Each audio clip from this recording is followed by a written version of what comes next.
Welcome to Bleaders, where you can learn and discover from those that take committed action in their business. Learn from their experience, knowledge, and wisdom, born out of putting their time and effort into what has purpose and meaning for them as leaders.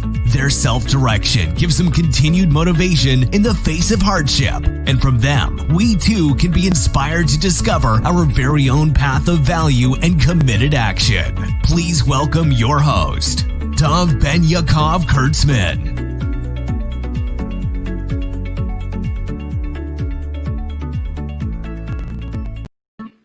Hello and welcome to another edition of Bleaders Business Live Talks with myself, Dov Benyaacov-Kurtzman. Today's guest is extremely interesting.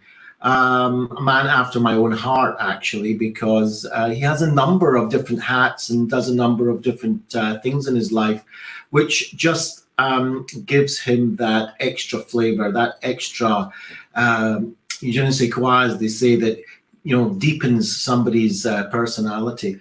With being an entrepreneur and being a businessman in his own right, he's also a trustee of several charities. And what's really interesting, he's also an artist, a published and exhibited photographer. And I've been following him for about a year now, more or less, seeing his work.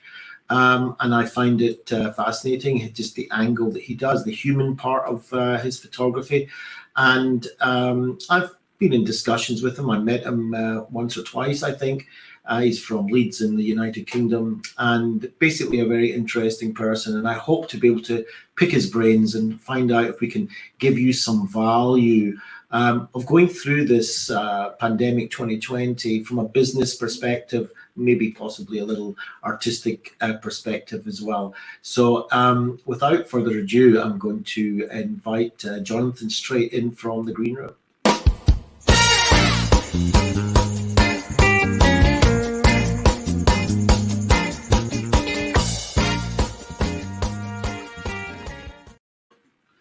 Hello, Jonathan, and welcome to Bleaders. Hi, Dov. Nice to be here. Thanks for having me. It's wonderful to have you. As I said in the introduction, ever since I met you, of course, the first thing that hits you, of course, is that brown shirt that you're wearing. Of course. The glasses and the moustache is amazing. And before we actually get into who is Jonathan Straight comes and kind of hits you in the face. And I think that is a wonderful part of you. It shows that artistic side of you. But maybe you could just tell us, when did you start growing a moustache like that? And what is that? What does it mean for you? So the moustache came about by accident, really. There was a point in my life about, I don't know, more than 30 years ago where I was between jobs. And what you do when you're young and you don't have to get up for work in the morning, you think, I'll try and grow a beard. And, you might manage or you might not. But one thing that I found was that just here, just at the sides of my mouth, no hair actually grew. So I grew the moustache sort of Fu Manchu style down the side of my face. And one evening I was about to go out looking in the mirror and I thought, I wonder if the moustache can be sort of fixed in a Dali-esque manner. And, with a bit of hair gel and burning my face a few times with a hairdryer, I managed to sort of get the moustache fixed. And I couldn't quite believe the impact that this had on people. Right.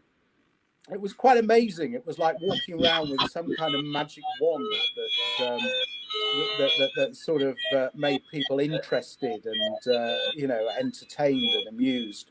The glasses also, quite by accident, I ordered a frame.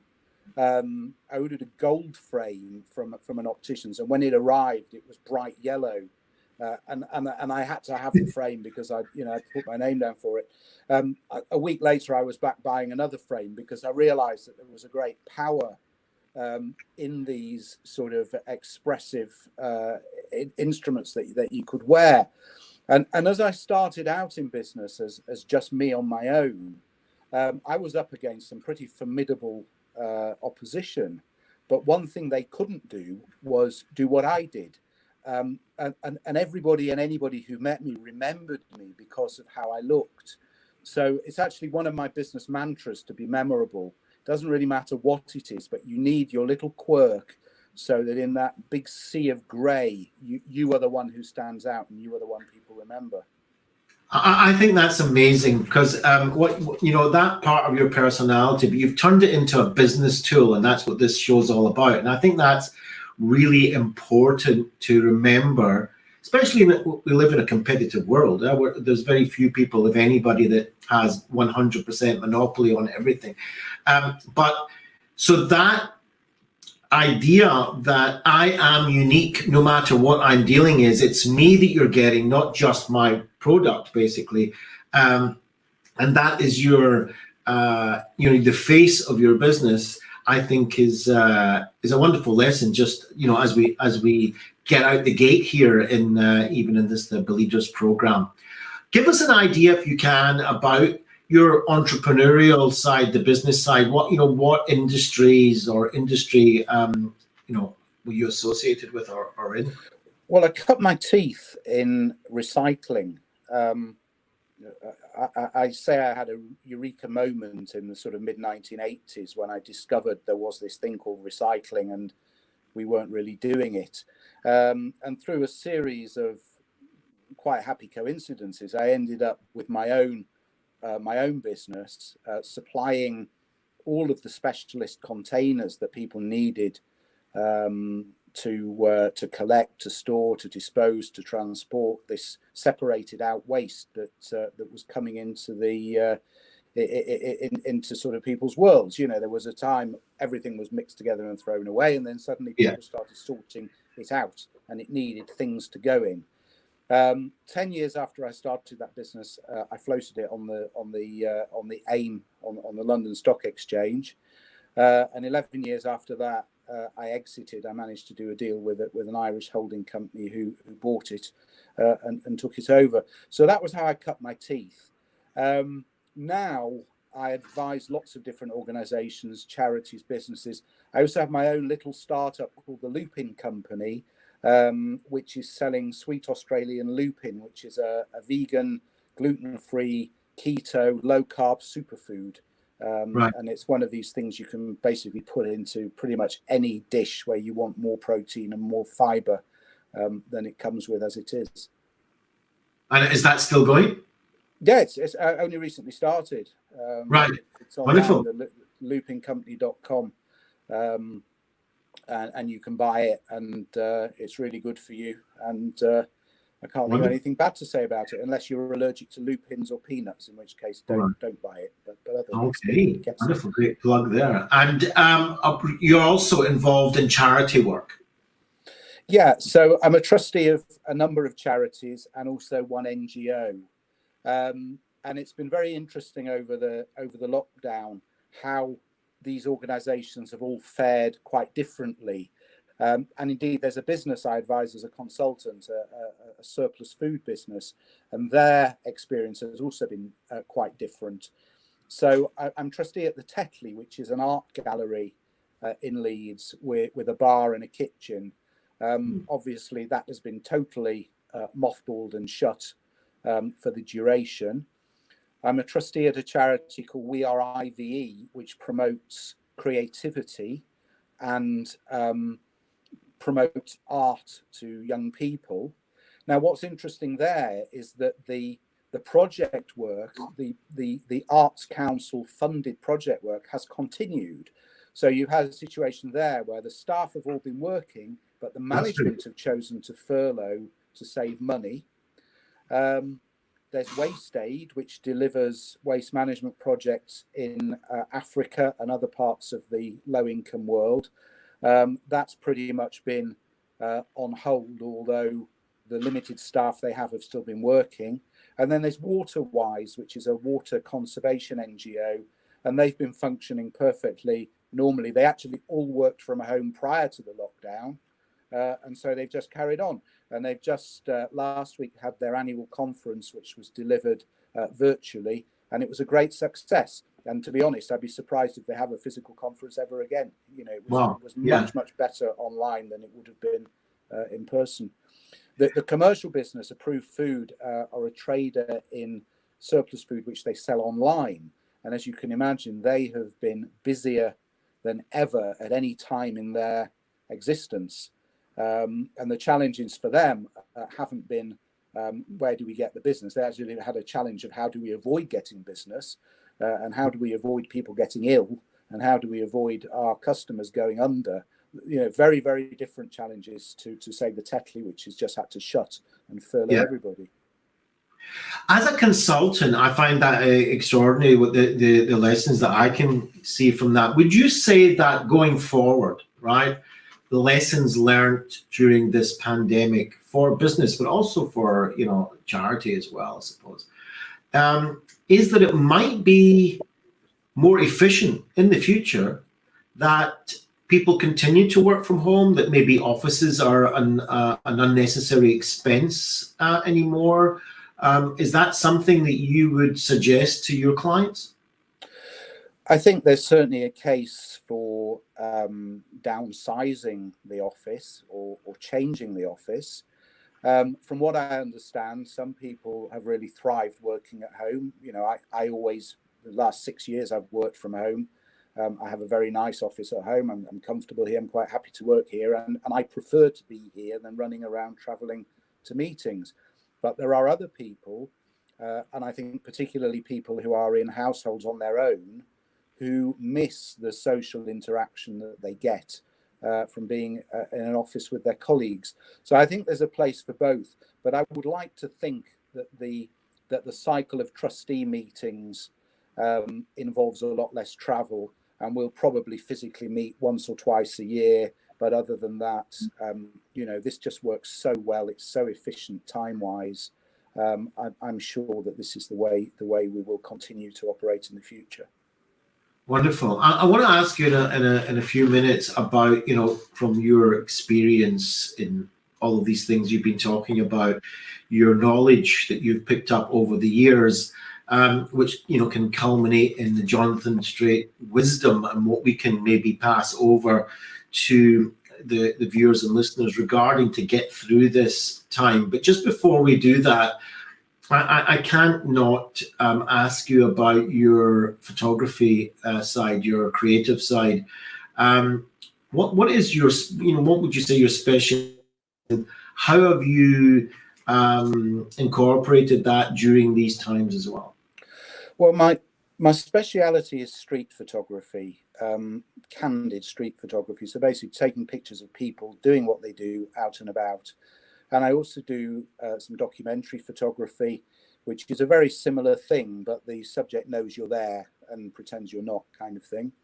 And I do a bit of portrait work. So clearly, all of that's been out the question. You know, there might be some people out and about, and if I'd been 20 years younger, I'd have probably gone and photographed some of the Black Lives Matters demos and that kind of thing, because, you know, those are the kind of crowded events where I get what I'm looking for. But I'm too scared, and you know, I literally have been shielding in the house, and other than a walk early doors when it's quiet, I'm not going anywhere. So I haven't been taking pictures, but fortunately, I have a very large back catalogue of work that hasn't been edited and hasn't been shown yet. So I've been able to keep my Instagram feed going. And I've had a project, a photo book called Vegans in Iceland, which is a set of portraits of vegans in Iceland, which were taken last summer. And the book went to press early this week. So I've been working very hard on that, putting it together, checking the text, working closely with the book designer I've employed on this. So that book will be out quite soon. That's my second photo book. And then there's quite a pipeline of books. You know, I like to make books because it's something beautiful that people can have in their house.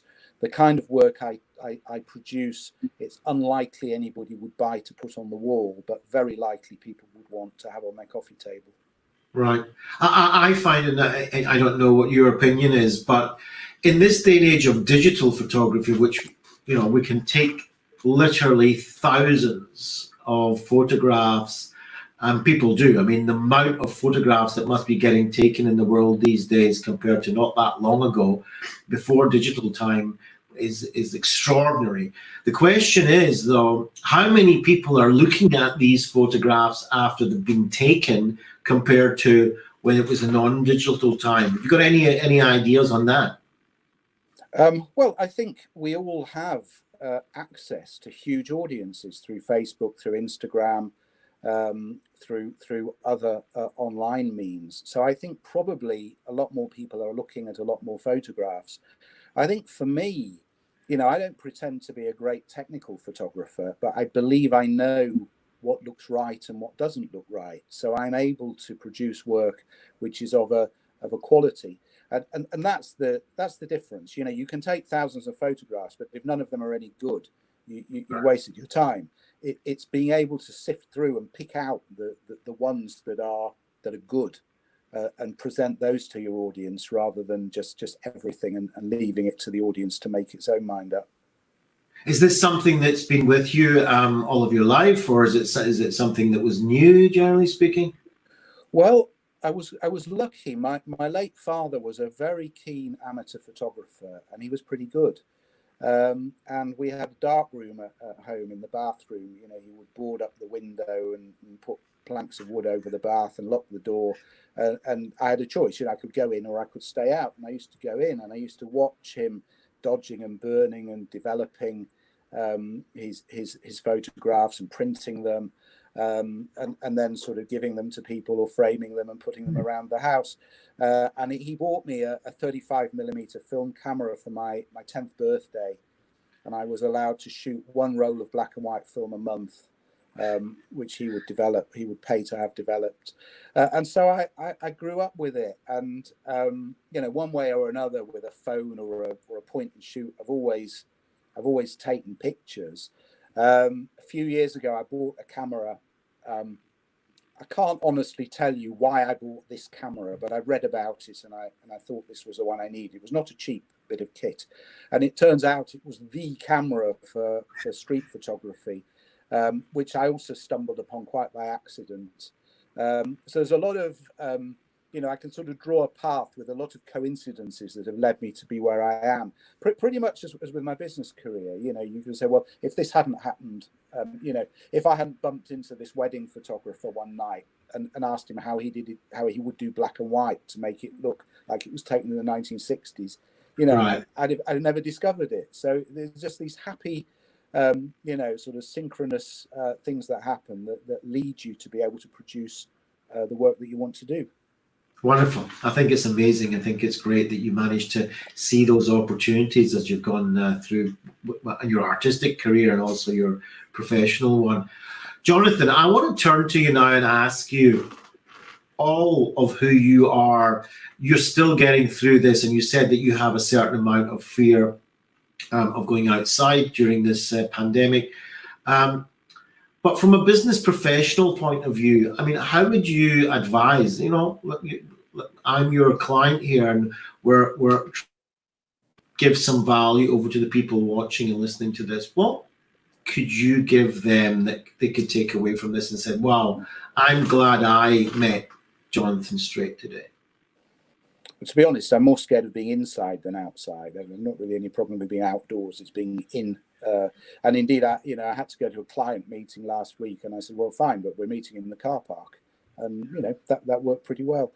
The advice I would give is the advice I've given all the organizations I'm involved with. And they all had the same issue. They all presented a cash flow. They all said, this is what it looks like.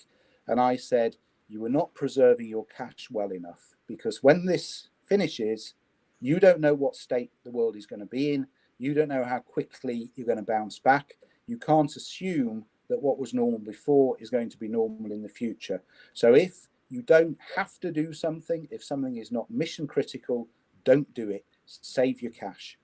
And if you have the opportunity to raise cash through any means, do it, because that might not be available to you at any point in the future. So borrow the money the bank is prepared to give you, because when you really need it, you might not be able to get your hands on it. Just get it, stash it away, and pay it back later if you don't need it. But preserving cash is vital. Businesses go bust because they run out of cash. There's no other reason. So cash is king. You absolutely have to hang on to cash. And it's the same with all the charities. My advice to all of them, which I'm pleased to say they listen to, is to pare down, furlough as many people as possible, get as many grants and loans as possible, and just stop spending money. Wow. Of all my guests so far and other people that I've been speaking to, this is the first time that I've heard such direct, practical, wise advice regarding cash. Just hold on to it. We don't know when we're going to finish this pandemic. It doesn't look like it's going to be over soon. And who knows what financial state the world will be in, never mind just our country. I suppose it's international advice as well. So hold on to the cash that you have and try and accumulate in any way you can get more. I would say so. That is absolutely wonderful. And it kind of justifies for me having you on here on the Bleaders program. So Jonathan Straight, thank you very much for being my guest. Great pleasure. Thank you for having me.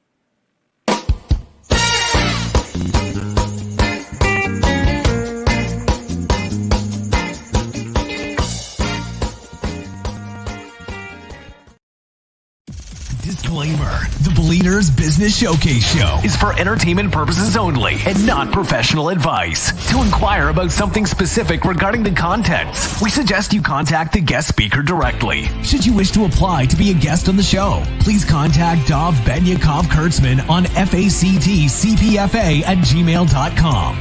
Dov Benyaacov-Kurtzman is founder of Heads Up CIO, a UK emergency response charity for cognitive psychological first aid, and is a highly experienced psychotherapist, executive business coach, and author of the book, Mind Over Terror, 3 Weeks, 2 Cities, 1 Mission. With over 10,000 hours of experience and academic degrees in government, law, clinical social work, and a postgraduate diploma in psychiatry with distinction, Dov is well placed to help you. He's also available for public speaking and corporate training.